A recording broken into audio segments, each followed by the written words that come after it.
Welcome to the Rising from the Ashes podcast. I'm your host, Amy Grace. Obsessed with coffee, cowboy boots, and deep relationships, I'm on a mission to help you find the gold in your story through faith, family, and wellness, because I believe your story can break you wide open to live a beautiful, abundant, and vibrant life. I'll share with you how the hard seasons and difficult circumstances can become a catalyst of growth that often lead into some of the most beautiful stories we've ever told. I'm so grateful you're here. Grab a cup of coffee and let's talk. Welcome back to the podcast, friends. Today, I want us to talk about finding the gold in your story. I recently heard this analogy and absolutely fell in love with it. It says, like a fine gold chain that's gotten tangled, you may have some things to untangle, but they don't diminish your value. You're still pure gold, tangled or not. I love the relationship I see with this concept in Job 23:10, where it says, "But he knows the way that I take. When he has tried me, I shall come out as gold." I know it's easy to look at our own stories and diminish the value of them, maybe even diminish the realness of them. We look around and maybe we see harder stories and discredit our own. Or maybe we see beautiful stories and feel ashamed, so we try to hide our story. But whatever your story is, it's your story. No one else will have a story just like you. And I believe there is gold to be found in your story and in your life. So maybe, just maybe, it's time for you and I to stop comparing our stories and start uncovering the gold that God has put into them.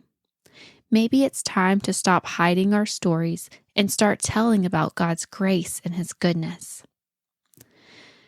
I know there's a lot of layers to our stories and so many interacting pieces. I know that there's pieces that can't be told, pieces that people will misunderstand.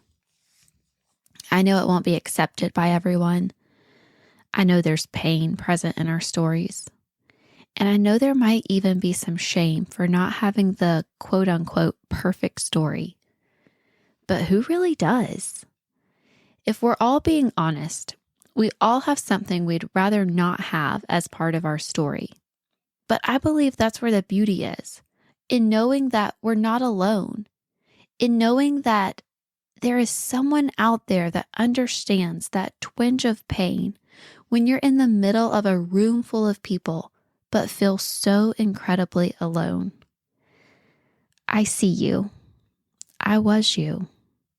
Some days I still am you. Listen, your story is still gold. Let's go back to Job 23, but back up a couple of verses to verse 8 and 9. And it says, "Behold, I go forward, but he is not there, and backward, but I do not perceive him. On the left hand he is working, I do not behold him. He turns to the right hand, but I do not see him." Then in verse 10, that's when he says, "But he knows the way that I take. When he has tried me, I shall come out as gold." God knows where Job has been and where he is going because God orchestrated Job's life. We'll dive deeper into this topic in a later episode, but in regards to our individual stories, I want to remind you that God knows the whole of our stories, even the chapters we can't tell and the chapters that we even haven't lived yet. And they don't all look the same, and that's good.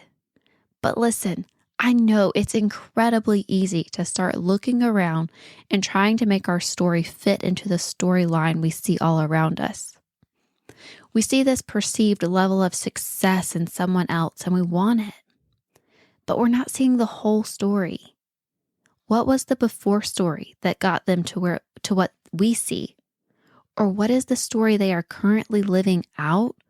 We just can't see all the details. What we see is often not the whole of their story. And I hope that you won't miss what's right in front of you because you're so focused on trying to live someone else's life. When we start to shrink our story or even our calling to make it appear more quote unquote normal, we so often limit the impact of our life. So I want to encourage you to walk into the purpose that God has uniquely designed for you. I want you to walk confident, knowing that you are called for His purpose and His design. I want you to walk confident in who you are as a child of God, confident in your calling, confident in your purpose, confident in your God, because He did not make a mistake, because He keeps His promises, because He has called you and He has destined you for great things, much better than comparison. I pray that you and I discover the gold in our own unique stories. And I pray that we won't get so caught up in trying to be like someone else that we deny ourselves the opportunity to live out our own story. So I want to challenge us, you and me, to stop comparing our stories to the people that surround us in real life or on the internet. I know it's hard, but our stories will never be the same. And honestly, that's a good thing. As you listen in on these conversations here, I want to challenge you to take what inspires you and encourages you and simply leave the rest. I want to challenge you to write down what success looks like for you in your current season, and let that be a conversation between you and God, not you and the internet. And then when you listen in, listen for the principles or action steps that others have taken that you can do as well, that you can implement, that move you closer to your desired outcome. Remember, success will look different for each one of us, especially in different seasons of life. And I want you to remember that that's okay. That's even good. I spent years chasing validation and approval just to prove that I was good enough. But listen, everything always turned up short of fulfillment, because it was in this whole process that God was trying to get my attention to say, I love you, and I'll always love you with an everlasting love, despite your accomplishments or your failures.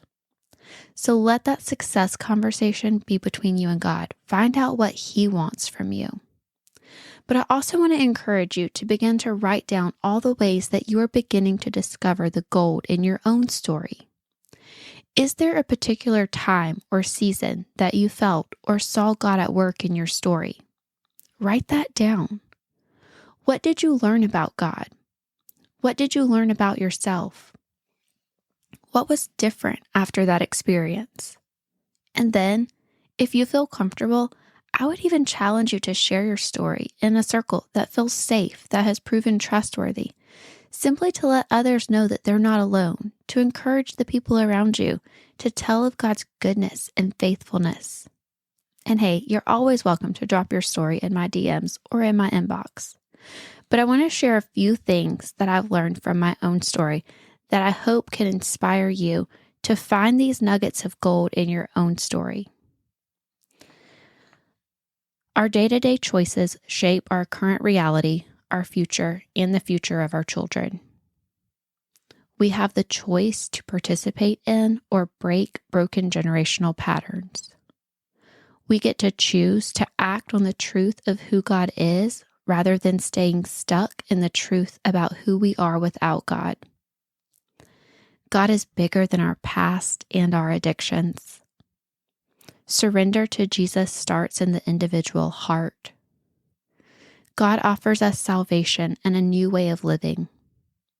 The answer to life is God. God deeply desires to redeem your story despite all the ways you have already written the ending in your head. Invite Him in. It's time to discover the gold in your story. Open your mouth and taste. Open your eyes and see how good God is. Blessed are you who run to Him. Psalms 24:8.